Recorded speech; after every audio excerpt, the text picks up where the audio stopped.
Hello everyone, welcome to our channel. आज का video है how to clear UGC NET in first attempt. देखिए, अगर आप पहली बार एग्ज़ाम देने जा रहे हो तो आपको क्या क्या गलती नहीं करनी है जिससे आपका यूजीसी नेट पहली ही बार में क्लियर हो जाए।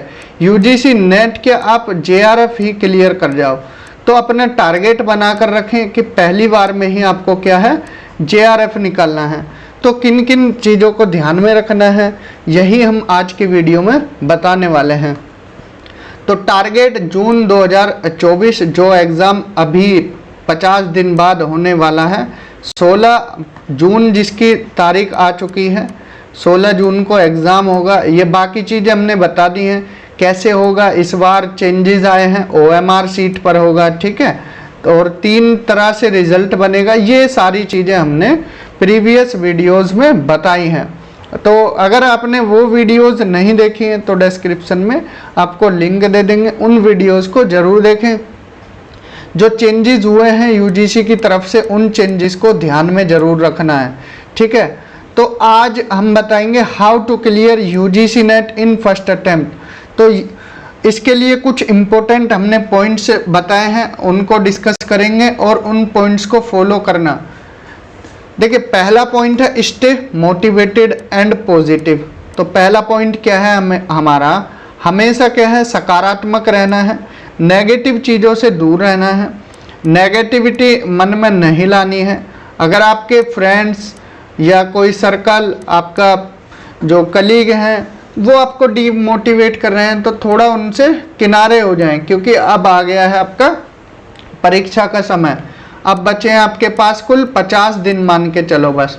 तो आपके पास कितने दिन बचे हैं, 50 दिन। उन 50 दिन को कैसे इफेक्टिव बनाना है, ठीक है, कैसे इफेक्टिव बनाना है, कैसे आपको पढ़ना है, ये स्ट्रेटजी आप बनाकर चलना है, ठीक है। इन लोगों से दूर रहना है जो आपको डीमोटिवेट करें। कुछ लोग ये भी बोलते हैं कि पहली बार में तो सिर्फ एग्ज़ाम को हम सीखते हैं, पहली बार में किसी से क्लियर नहीं होता। तो इन लोगों से दूर बचकर रहें। आप अपने मन में यही रखें कि पहली बार में क्रैक करना है तो करना ही है, ठीक है। पहली बार में जेआरएफ निकालना है तो निकालना ही है। अपने आप में हमेशा पॉजिटिव रहना है, अपने आप पर विश्वास रखना है, ठीक है। Second, syllabus should be in your mind. तो सिलेबस को हमेशा अपने दिमाग में रखना है, क्योंकि देखिए जो क्वेश्चंस पूछे जाते हैं वो सिलेबस के अकॉर्डिंग ही पूछे जाते हैं, ठीक है। सिलेबस को ध्यान में रखते हुए ही सवाल पूछे जाते हैं, प्रश्न पूछे जाते हैं। तो इसलिए सिलेबस पर आपकी पकड़ होनी चाहिए। पाठ्यक्रम को हमेशा दिमाग में रखें, ठीक है, कि कौन कौन सी यूनिट है और किस यूनिट में क्या टॉपिक्स थे, ठीक है। जैसे पेपर 1 है, यूनिट 1 है टीचिंग एप्टीट्यूड, ठीक है। सेकंड यूनिट है रिसर्च एप्टीट्यूड, और रिसर्च एप्टीट्यूड में क्या क्या पूछा जा सकता है। तो ये सारी चीज़ें आपको ध्यान में रखनी है कि हमने तीसरी यूनिट पढ़ी थी, फोर्थ यूनिट पढ़ी थी, थर्ड में कॉम्प्रिहेंशन था, कॉम्प्रिहेंशन में कहाँ से सवाल लगते हैं, कम्युनिकेशन है, कम्युनिकेशन में कहाँ से लग सकते हैं। इस तरह से आपको पाठ्यक्रम को हमेशा ध्यान में रखना है। थर्ड, नो योरसेल्फ, अपने आप को जाने। देखिए, अपने आप को कैसे जाने। अब क्या है, मान लीजिए आपने सिलेबस भी पूरा ध्यान है, पूरा सब कुछ पढ़ लिया, अब आपको क्या है, रिवीजन करना है। इन लास्ट कुछ दिनों में, 50 दिनों में रिवीजन करना है। तो रिवीजन क्या है, आप फिर से देखिए, अपना पोटेंशियल जानिए, आप किस फील्ड में अच्छे हो, क्या आपको पसंद है। देखिए 20 यूनिट है, ठीक है, 10 आपके सब्जेक्ट की और 10 पेपर 1 की, 10-10 में डिवाइडेड है ना, 10 पेपर 1 और 10 आपके सब्जेक्ट की। अब ऐसा तो है नहीं कि 10 की 10 आप इक्वल तरह से पढ़ोगे, ठीक है। 50 दिन में इस तरह से तो नहीं करोगे कि 5 दिन एक यूनिट को देने हैं और 2-2 दिन देने हैं, 40 दिन में मुझे क्या है, ये रिवीजन करना है। देखिए, ऐसा नहीं होता है। कुछ यूनिट ऐसी हैं जो आपको ईजिली आती हैं। मान लीजिए आप मैथ्स बैकग्राउंड के हो तो मैथ्स आपको अच्छे से आता होगा, तो आप उनको एक दिन में भी फॉर्मूलेज या बाकी जो प्रैक्टिस है कर सकते हो, ठीक है। अब मान लीजिए टीचिंग आपको नहीं आती है, टीचिंग एप्टीट्यूड नहीं आता है, तो इसमें थोड़ा समय ज़्यादा भी लग सकता है। या एनवायरनमेंट आपको अच्छे से आता है तो आप उसको एक दिन में कर सकते हो। तो अपने आप को जाने, अपने पोटेंशियल को जाने, अपनी जो एबिलिटी है, क्षमताएं हैं आपकी, ठीक है, आप किन चीज़ों में क्या है अच्छे हो, कौन सी चीज़ों में थोड़ा वीक हो। जैसे टीचिंग, रिसर्च एप्टीट्यूड, अब ये आप पहली बार पढ़ रहे हो तो इनको थोड़ा और समय दे सकते हो, ठीक है।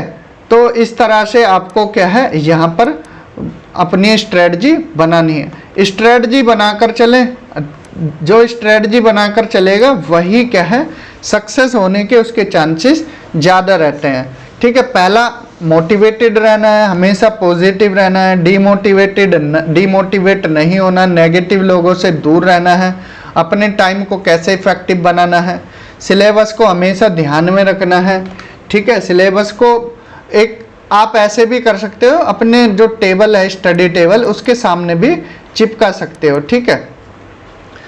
अपने आप को जाने, पोटेंशियल जाने अपना, किन यूनिट्स को कम टाइम देना है, किन यूनिट्स को ज़्यादा देना है, ठीक है। कहाँ आप अच्छे से गेन कर पाओगे मार्क्स, कहाँ पर थोड़ा डाउन रहोगे तो उन पर थोड़ा ज़्यादा ध्यान देना है। नंबर 4 था ड्रॉ टाइम टेबल, ठीक है। अपना टाइम टेबल बनाकर चलें। अपना टाइम टेबल, मान लीजिए आपको क्या है 8 घंटे पढ़ने हैं, तो 8 घंटे में डिवाइड कर लीजिए कैसे पढ़ने हैं। पेपर 1 कितना टाइम में पढ़ना है और पेपर 2 कितना पढ़ना है। मान लीजिए पेपर 1 अच्छा खासा हो गया है तो 3 घंटे एनफ है, और पेपर 2 रिवाइज करना है, सिलेबस थोड़ा ज़्यादा होता है तो 5 घंटे इसके लिए काफ़ी हैं, ठीक है। 5 घंटे में नहीं पूरा पढ़ने लग जाए, उसमें आपको मॉक भी लगाना है, ठीक है, और प्रीवियस ईयर्स भी सॉल्व करने हैं, ठीक है। Previous year questions and mock भी लगाने हैं। अगर आपकी क्षमता ज़्यादा पढ़ने की है तो 8 घंटे को 10 कर सकते हो, ठीक है, उस हिसाब से डिवाइड कर सकते हो, ठीक है। अपने मान लीजिए पेपर 1 आपका अच्छा खासा हो गया, थोड़ा कम टाइम दे सकते हो, पेपर 2 को ज़्यादा दे सकते हो, ठीक है। अगर पेपर 1 नहीं हुआ है तो पेपर 1 पर थोड़ा फोकस कर सकते हो, ठीक है। आपको अगर पेपर 1 का रिवीजन करना है तो आप हमारे चैनल की क्या है पेपर 1 की हिंदी माध्यम में जो प्ले लिस्ट है उसको फॉलो कर सकते हो। अब देखिए 4 पॉइंट के बाद अब आगे देखते हैं रिवाइज ऑन वीकली बेसिस। साप्ताहिक आधार पर दोहराते रहें चीज़ों को, बार बार दोहराते रहें, रिवाइज अगेन एंड अगेन। देखिए आपने पढ़ लिया है, ठीक है, आपने पढ़ा है। अब मान लीजिए एक हफ्ते में आपने एक वीक में 3 यूनिट कवर कर दी, 3 यूनिट पढ़ी हैं। कौन कौन सी यूनिट पढ़ी हैं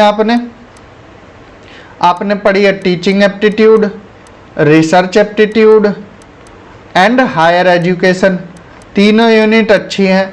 अब क्या करना है आपको, इन तीनों यूनिट का अच्छे से रिवीजन करना है, ठीक है। अगर आप रिवीजन नहीं करोगे तो चीज़ों को भूलने के चांसेस रहते हैं। तो वीकली बेसिस पर आप रिवाइज कर सकते हो। जैसे आप मैथ्स पढ़ा, ठीक है, मैथ्स पढ़ा, रीजनिंग पढ़ी, रीजनिंग पढ़ने के बाद डीआई पढ़ा, अब ये पढ़ा, तो आप इनका क्या है एक बार फिर रिवीजन कर सकते हो। तो आप बार बार चीज़ों का रिवीजन करोगे तो आपको वो चीज़ें अच्छे से आ जाएंगी। जितना रिवीजन, देखिए पढ़ते सब हैं लेकिन जो ज़्यादा रिवीजन करता है वो क्या है एग्ज़ाम क्रैक कर जाता है, ठीक है। तो इसलिए बार बार रिवाइज करें, वीकली बेसिस पर रिवाइज करें, ठीक है। वहाँ से आपको क्या है एक बूस्ट भी मिलेगा, आपको लगेगा कि हाँ आपको सब कुछ आता है। अगर आपको लगता है कि आप जो पढ़ते हो भूल जाते हो, उसकी खास वजह यही होती है कि आप चीज़ों को रिवाइज अच्छे से नहीं कर पाते हो। तो इसलिए आप बार बार रिवाइज करें, दोबारा से पढ़ें, ठीक है। Next, try to complete whole syllabus before 2 months of exam. कोशिश करना है अब तक आपका सिलेबस हो गया होना चाहिए, ठीक है। अब नहीं, ऐसा नहीं है कि अब पढ़ने बैठो तो काफ़ी दिक्कतें आएंगी। अगर जो आप पढ़ने बैठेंगे तो उनको काफ़ी दिक्कतों का सामना करना पड़ सकता है, ठीक है। तो कोशिश करनी होती है कि 2 महीने पहले ही सिलेबस को समाप्त कर लिया जाए।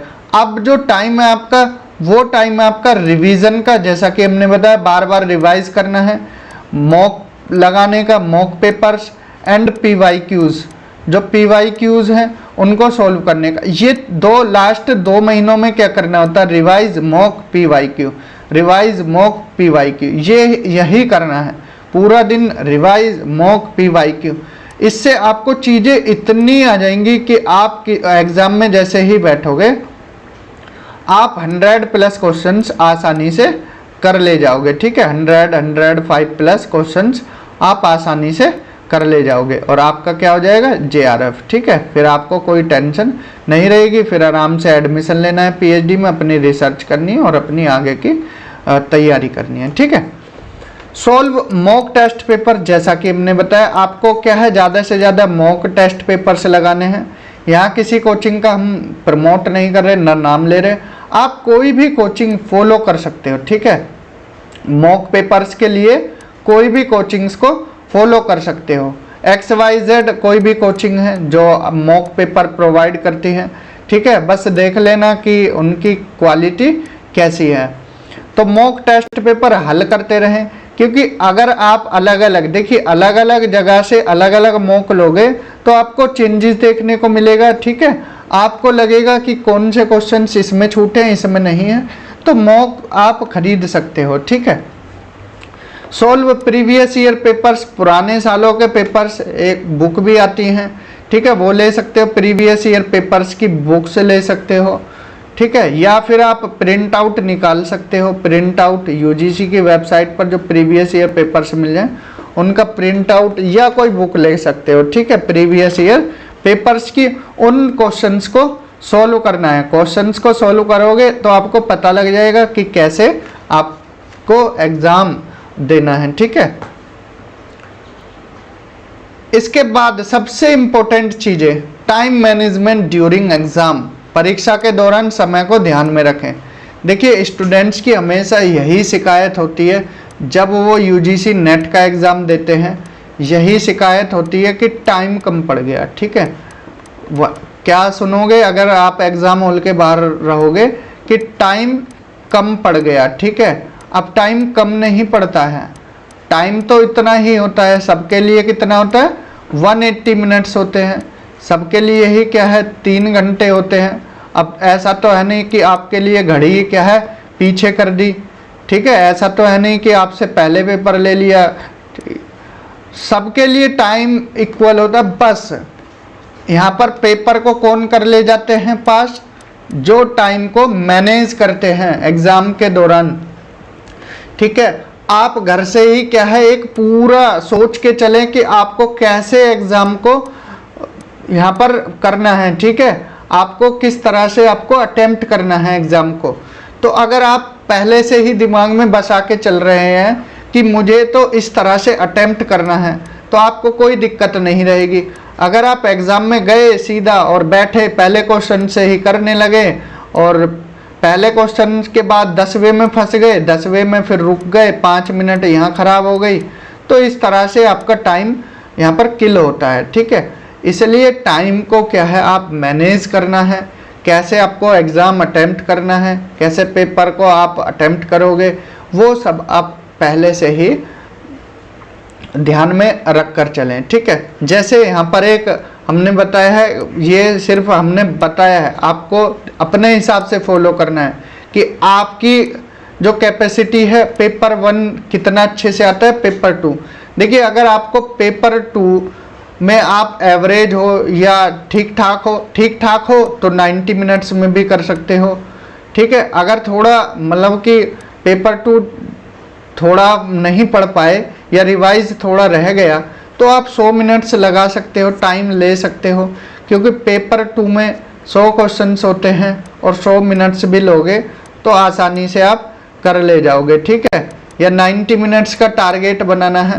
पेपर 1 थोड़ा यहाँ पर DI आती है, मैथ्स आती है, रीजनिंग आती है, तो यहाँ पर थोड़ा टाइम लग सकता है। तो हमारा मानना तो यही है पहले पेपर 2 करें, क्योंकि वो आपने मास्टर्स में पोस्ट ग्रेजुएशन में भी पढ़ा है।